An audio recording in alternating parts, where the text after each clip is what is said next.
함께 이 길을 계속 걸어갈 수 있고 계속 헤엄쳐 나갈 수 있다고 생각합니다.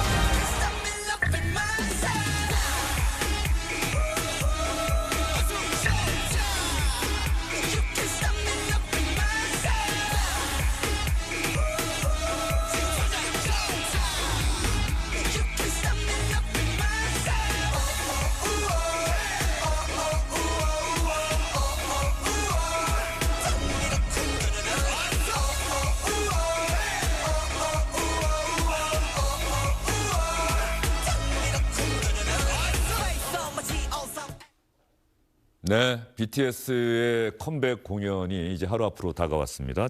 김원식 문화평론가와 함께 내일 BTS의 컴백 공연 이야기를 좀 나눠보도록 하겠습니다. 어서 오십시오. 네, 안녕하십니까. 오랜만에 뵙습니다. 네, 오랜만입니다. 반갑습니다. 방탄소년단이 이 컴백하는 게 지금 완전체로 컴백하는 게 몇 년 만이죠? 3년 9개월 만인 것이죠. 프로프 이후에 이제 처음으로 이제 나오는 것이다 이렇게 볼 수가 있겠습니다. 무엇보다도 이제 군백기가 이제 있었기 때문에 그것이 하나의 굉장히 고난이었다. 멤버 전원이 그 사이에 다 군대 다녀온 거죠? 네, 그렇습니다. 그래서 군 문제 가지고 참 어려움이 상당히 많이 있었는데 그걸 자랑스럽게 이제 극복을 했다고 볼 수가 있겠고, 사실은 이제 더 이상은 군백기를 내세우는 아이돌 그룹이 없다라고 볼 수가 있는 거죠. 왜냐하면 그전에는 군백기 때문에 활동을 못하기 때문에 여러 가지 좀 조치를 해달라 이렇게 얘기했는데 방탄소년단이 그런 어떤 장애 요인을 극복하고 다시 컴백을 하기 때문에 그런 면에서 봤을 때도 의미가 있다고 볼 수가 있겠습니다. 그렇죠. 올림픽 메달리스트들에게 병역 혜택을 주는 것처럼 방탄소년단처럼 국위를 선양하는 우리 대중문화 아티스트들에게도 같은 병역 혜택을 줘야 되는 것 아니냐는 목소리가 있었습니다만 방탄소년단 스스로가 우리는 군에 다녀오겠다. 네. 예, 그러면서 그런 요구 목소리가 잦아들었다. 그렇죠. 이제 방탄소년단은 처음부터 초지일관으로 군대를 자랑스럽게 다녀오겠다 이렇게 얘기를 했고요. 또 팬들도 그런 것들을 지지해 왔었습니다. 근데 중간에 이제 사실은 정치권에서 자꾸 이제 그런 부분들을 의제를 삼게 되면서 약간 경영 쪽에서도 현혹된 부분이 있었는데 결국 방탄소년단 스스로가 증명해냈다라고 볼 수 있는 거죠. 자, 지금 화면에 나가고 있는 게 아마 조금 전에 공개된 1시간쯤 전에 공개된 방탄소년단의 신곡 스윙의 뮤직비디오 같은데 말이죠. 지금 화면은 나가고 있습니다만 그 소리와 함께 그 방탄소년단이 공개한 영상이기 때문에 저희가 한번 여러분께 들려드리겠습니다. 한번 봐주시죠. 신곡이 어떤지.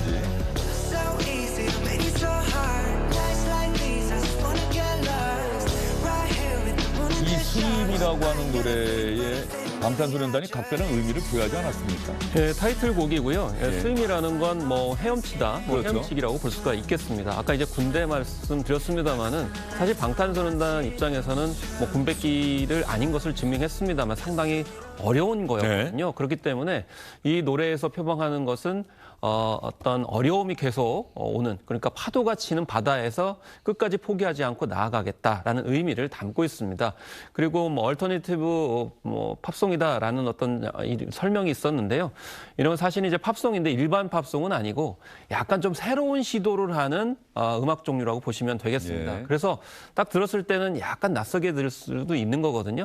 그런데 이 사실 2020년 이렇게 활동을 했을 때 미국의 어떤 주류에 진입하기 위해서 방탄소년단이 약간 좀 대중적인 곡들을 많이 취입을 했었어요. 약간 복고적인 노래도 많이 하고 퍼미션 댄스나 다이너마이트도 마찬가지였고, 그래서 성적은 좋았는데 원래 어떤 음악성에 대해서 약간의 좀 섭섭함이 있었거든요. 근데 이번에 수임을 보니까 원래 어떤 방탄소년단이 새로 시도하고 좀 모험을 하고 이런 것들을 이제 보여준다라는 점에서 좀 의미가 있겠습니다. 예, 방탄소년단의 컴백 이제 하루 앞으로 다가왔는데 지금 서울 광화문 일대는 그야말로 뭐 벌써부터 방탄소년단 우리 팬클럽을 상징하는 게 아미 아닙니까? 전 세계 아미들이 광화문으로 모이고 있다, 뭐 이런 이야기가 나올 정도예요. 제가 오전에 이제 광화문에 직접 다녀왔습니다. 그래서 아직은 뭐 전체적인 그런 윤곽이 완벽하게 드러나지는 않았지만 이미 전 세계에서 온 많은 팬들이 사진을 찍느라 여념이 없었습니다. 그래서 사실은 뭐 단군 이래로 이렇게까지 많은 외국인이 방문하는 사례가 있었을까라고 할 정도로 이미 뭐 일주일 전부터, 뭐 열흘 전부터 외국 팬들이 많이 답질했습니다. 사실은 이 외국의 팬들 같은 경우는 길게는 한 달, 예. 짧게는 2, 3주 정도의 휴가를 받아가지고 미리 숙박시설에 지금 예. 오는 상태에서 여러 가지 또 컨텐츠를 즐기고 있는 그런 상황이기 때문에 지금도 이 아미들의 열기를 광화문 광장에서 느낄 수 있다. 이렇게 보시면 되겠습니다. 자, 김원식 평론가가 말씀해 주셨는데 그러면 방탄소년단의 컴백 무대, 하루 앞으로 다가온 컴백 무대를 기다리는 방탄소년단 팬들의 목소리 여러분 한번 직접 들어보시죠. 이 장소가 장소이니만큼 약간 국뽕도 차오르고 자랑스럽기도 이게 전 세계에 전 세계에 송출된다는 그 사실로만으로도 우리가 사랑하는 방탄소년단이 이제 전 세계에 더 널리 퍼지겠다 이런 기쁨과 기대감과 그런 게 넘쳐났어요. 또 사람들이 많을 거라고 인파가 많을 거라고 예상이 돼가지고 빨랑빨랑 와서 그리고 또 봉사활동 같은 것도 이제 아미들끼리 자체적으로 하고 있거든요. 나중에 쓰레기 관계 있다면 치우자 막 이런 것들도 있어가지고 일찍 와가지고 대기할 것 같아요. I've been waiting for this moment with my friends and like it's going to be fantastic. Yes, we came for the comeback live. How do you feel about this comeback? It's like 3 years and 9 months since. It's very exciting. It's very like a very emotional moment for us. 야, 멕시코와 튀르키예는 완전히 지구 반대편에 사시는 분들이라고 봐도 과언이 아닌데 이렇게 한국 서울로 다 모이고 있는데 정말 엄청난 인파가 내일 광화문에 일대에 근데 이게 워낙 광범위하지 않습니까? 광화문부터 저 시청까지라고 하던데요. 그래서 원래는 사실은 이제 광화문 광장에서 이제 광화문 앞에부터 5호선 광화문역 북단까지를 규정을 해가지고 여기에 이제 15,000석 정도로 이제 좌석으로 배치를 했었습니다. 근데 워낙 팬들이 많다 보니까 좀 더 기회를 달라라는 뭐 요청이 이제 있었고 그렇기 때문에 다시 광화문역에서 남쪽 하단으로 서울시청까지 스탠딩 좌석으로 한 7,000석을 추가로 했습니다. 물론 표는 무료였습니다. 그렇게 해서 이제 22,000석 정도 이렇게 규정을 하게 되고 이게 코어 이제 에어리어. 코어 지역이라고 볼 수가 있는데요. 그 다음에 그 주변에 이제 이렇게 스탠스를 쳐가지고 오가도록 이렇게 만들고 있습니다. 그 주변을 다시 또 핫존이다 이렇게 했고 또 그 스탠스를 벗어나서 출입 바깥문을 이제 웜 지역이라고 그래가지고 약간 좀 과밀한 지역 이렇게 이제 규정을 하고 있고 그 바깥에 좀 더 이제 통행이 자유로운 곳을 이제 콜드 존이다 이렇게 네 구역으로 만들어서 이제 관리를 하고 있다. 뭐 이렇게 이제 정부 쪽에서는 밝히고 있습니다. 지금 내일 아마 많은 경찰들도 현장에 갈 것이고 무엇보다 안전관리 좀 각별하게 신경을 써야 될 것 같아요. 전 세계 팬들이 오는데 너무나도 많은 인파가 한꺼번에 몰리다 보면 또 안전사고 위험성이 있지 않습니까? 그게 자칫 그런 안전사고가 나면 이 축제 또 전 세계의 어떤 하나의 문화현상이라고 하는 BTS의 컴백의 취지가 또 발해질 수도 있고. 사실 이제 그런 점에서 봤을 때는 이렇게 이제 말씀드릴 수가 있는데요. 전 세계적으로 이런 공연 형태는 없었습니다. 그렇죠. 더구나 한 나라의 수도 그리고 청와대 바로 앞인 그런 공간이고 또 밀집도도 굉장히 큽니다.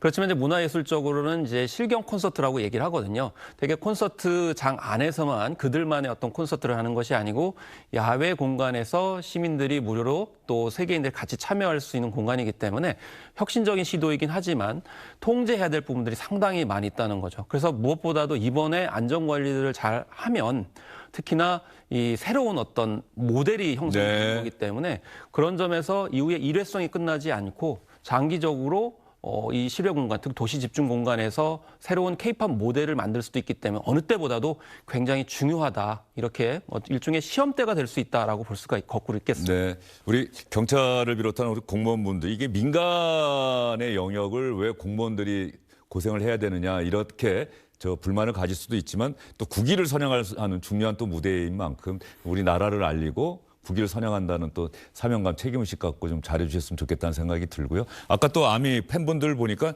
이미 우리가 청소라도 하겠다.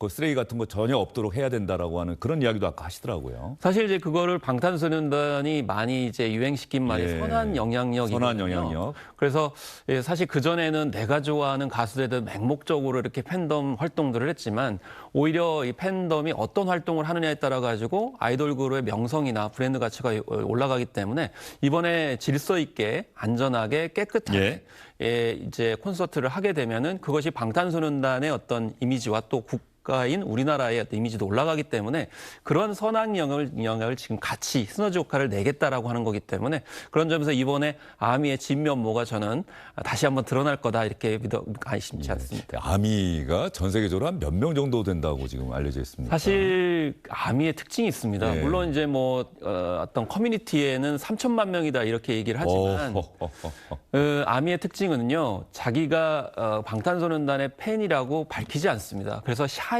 아미라는 얘기예요. 예. 그렇기 때문에 전 세계적으로 몇만 명이 되는지는 알 수가 없는데 제가 생각했을 때는 우리나라 인구 이상으로 이제 팬이 있다라고 생각이 드는데요. 이번에 넷플릭스가 이제 190개국에 동시 생중계를 합니다. 이것도 사실은 최초로 시도를 하는 거거든요. 그게 통상적으로 보면 예전 같으면은 뭐 지상파 방송사가 뭐 네. 대표적으로 한 군데가 방송을 해서 전 세계로 방송을 한다 그러는데 이 OTT가 이 방송을 그렇죠. 하는 것도 이례적이에요. 좀 약간 예. 아쉬움이 있습니다. 예. 그렇지만 5천만 명 정도가 동시 접속한다는 거거든요. 그럼 우리나라 인구만큼의 팬들이 전 세계적으로 본다라는 겁니다.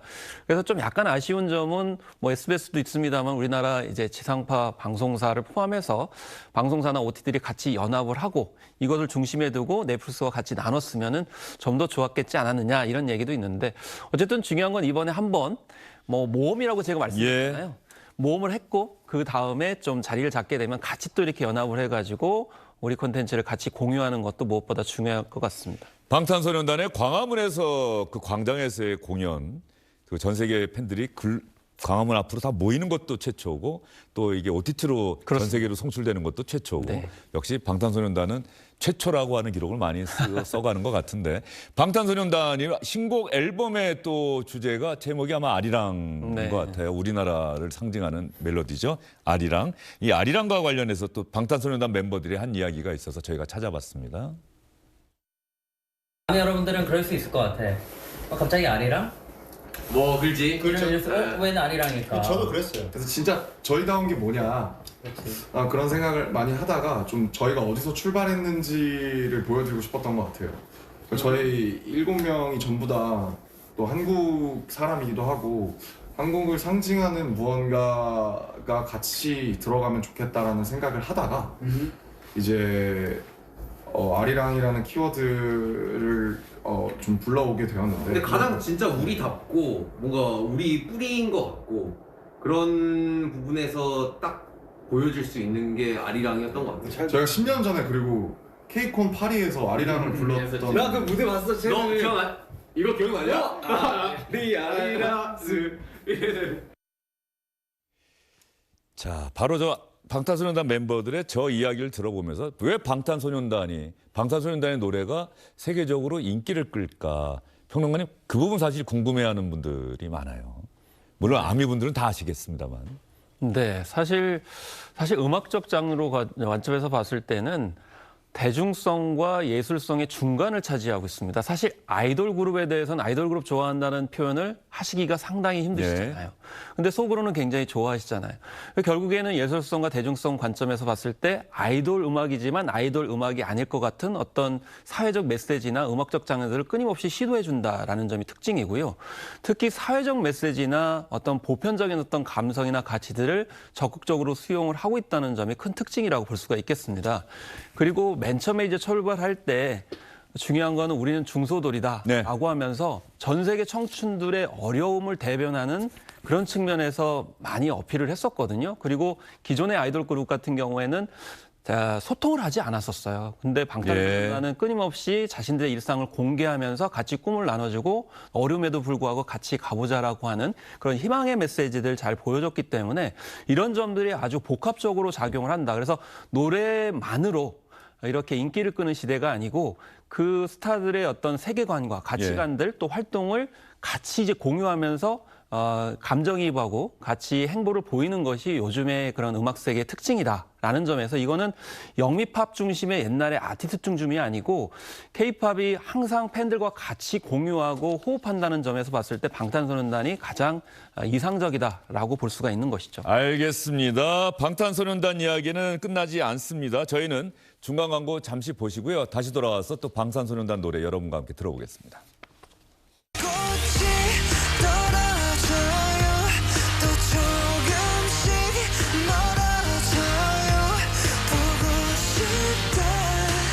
김원식 평론가도 아마 이 노래 좋아하시는 것 같은데 방탄소년단의 봄날 좋아하시는 분들이 특히 많은 것 같은데 이 가사가 좋아서인가요? 그 이유가 있습니다. 예. 그래서 이제 방탄소년단 노래가 이제 많이 있는데 그러면 입문할 때 어떤 노래를 들어야 되느냐라고 했을 때 가장 먼저 추천할 순위가 바로 봄날이라고 볼 수가 있겠습니다.